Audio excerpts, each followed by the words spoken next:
Hi, my name is Giselle, and this is my Christian testimony, part one. I was born into a Catholic family on a Catholic island, Puerto Rico. When I was 2.5, my dad decided that he could make more money in New York, so he went there first and then found a job in sales and sent for me and my mom. I remember growing up and going to church with my mom every Sunday. Never failed. Rain, sleet, snow, whatever. We went to church on Sunday. But my dad never went to church. He had an excuse. He had a knee injury, so he couldn't kneel in church. God forbid he could kneel in church. Missing church was a mortal sin. Maybe my dad had a special pass from a priest. Once I did my first communion, we had to go to church on Saturday also for confession to confess our sins that we committed that week, to be able to receive communion on Sunday during Mass. I remember sometimes making up sins. Yes, I lied during confession. In the early 70s, we moved upstate New York to a small town called Chester. The Catholic Church there, wanting to be hip and cool, started doing folk masses. I joined the choir and played guitar with them. We sang songs like "They'll Know We Are Christians by Our Love," and I really enjoyed going to church. When I went to college, I went to a small town in Vermont, and I went to the Catholic Church there. It was old-fashioned and boring. So at that point, I decided I'd rather party Saturday nights and sleep in on Sunday mornings. And that started my life as a wild child. Yes, I was a party girl. I'm really surprised I survived college. First, let me mention that my dad was a recovered alcoholic. He had stopped drinking, then met my mom, got married, and had me. I have a very high tolerance for alcohol. Now, at that time, the drinking age in Vermont was 21, but in New York it was 18. My school was a half a mile from the New York border. In both directions. Two very smart entrepreneurs opened bars just over the New York border on either side of my school. I could drink anybody under the table. My college was an all-girls school, and I had to go find guys. We had to drive anywhere from 30 minutes to an hour and a half. One of my favorite schools was RPI in Troy, New York. That was an hour and a half away. They had great frat parties. In my sophomore year, my dad gave me a car.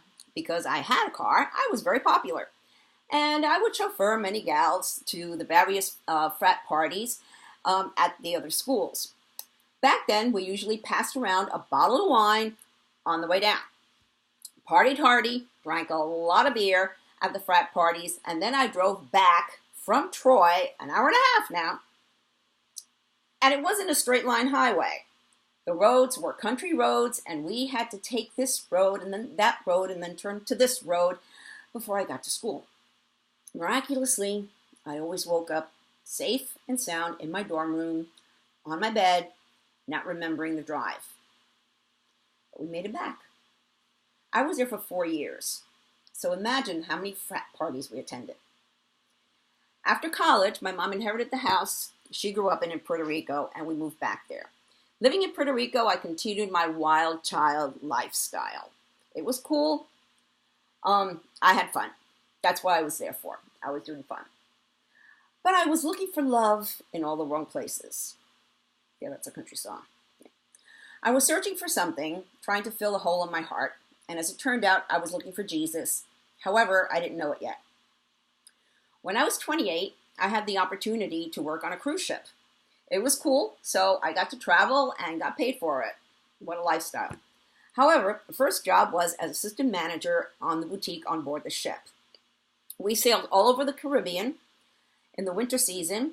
Then we were going to Miami, then through the Panama Canal, then to spend the summer in Alaska. My boss was Italian, and he didn't know a thing about retailing, running a store. That just happens to be what I studied in college. We argued all the time.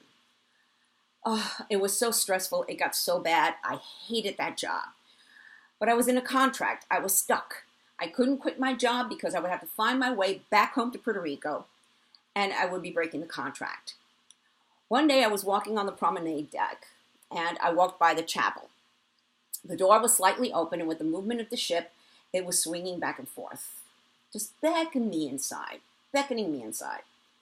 I was alone there. It was quiet, and I figured I had nothing to lose but to pray to God. I felt better, but I still needed to deal with the boss I couldn't stand. When we docked in Miami, I found out that my Italian boss was being sent back to Italy, and the new manager of the store was a gal whose father was a Baptist minister, and she became my roommate and my best friend. Life was good again.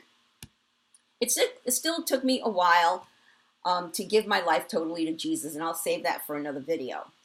But that prayer in the chapel started me thinking that God was the answer to filling the hole in my heart.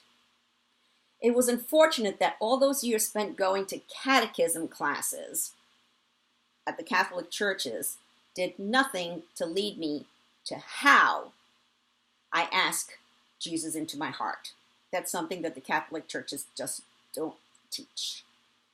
Looking back, I know that God had a plan for me simply because I survived college. Not long ago, while reading a devotional, I read Exodus 9:16. But I have spared you for a purpose, to show you my power and to spread my fame throughout the earth.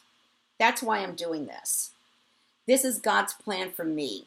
I survived college to be able to use today's internet, video, and social media to spread His fame and His truth throughout the earth. There's more to come.